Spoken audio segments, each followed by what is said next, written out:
Alexa TV presents in 3, 2, 1, Dateline Schools with your host, Terry Harrington.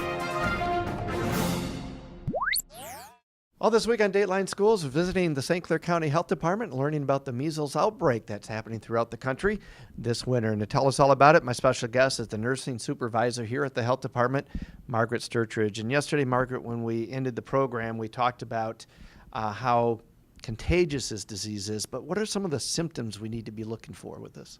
Well, it's a viral illness, and it starts off like many viral illnesses. So it starts off with a high fever, a cough, runny nose, and conjunctivitis, which is red, watery eyes.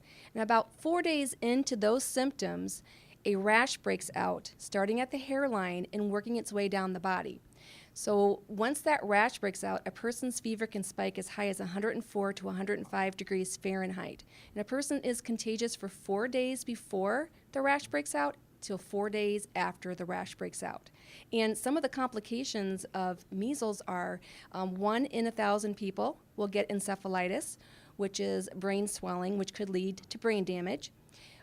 Again, 1 to 2 people who get measles, if they're children, will die even with the best medical care, and 1 to 4 people will be hospitalized with complications. Sounds like it's a pretty serious disease, even though most of us consider it more of a childhood disease. It's very uncomfortable for a person who gets it. They're very sick.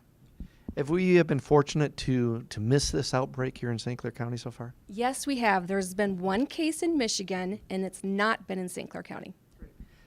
Best way to protect against this is how?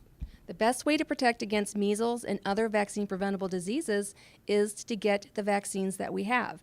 For measles, we have a vaccine called MMR, measles, mumps, rubella, and it's highly effective.